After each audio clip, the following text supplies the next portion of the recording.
শ্বশুর বৌমা মিলে কি কাণ্ডটাই না ঘটালাম আজকে, শুধু দেখো। বিকেল বেলায় বাবা দোকান থেকে বাড়ি চলে এসেছে, আর এই যে দেখো বাড়ির পিছন দিকে এখন আমরা কিছু কাজ করব। সেটা হচ্ছে কি সুন্দর দুটো কুমড়োর গাছ লাগানো হয়েছিল, তো ভাবতে পারিনি সেগুলো এত সুন্দরভাবে স্বাস্থ্যকরভাবে বেড়ে উঠবে।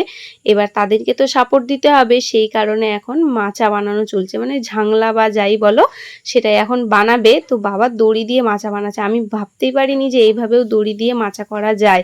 তো ভেবেছিলাম বাঁশ টাস দিয়ে করবে, কিন্তু না। আর এদিকে দেখো আমার নাড়ু বাবা বসে বসে দেখছে যে কি হচ্ছে এগুলো।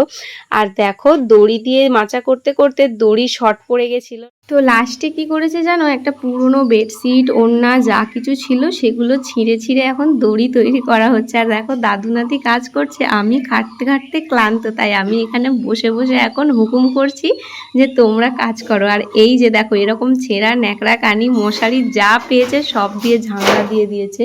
তো তোমরা কেউ দেখেছো এই রকম মাচা করতে? তো যাই বলো আর তাই বলো, দেখতে কিন্তু অপূর্ব সুন্দর হয়েছে। এবার শুধু কুমড়ো ধরার পালা। যাই হোক, কেমন হলো অবশ্যই জানাবে। টাটা।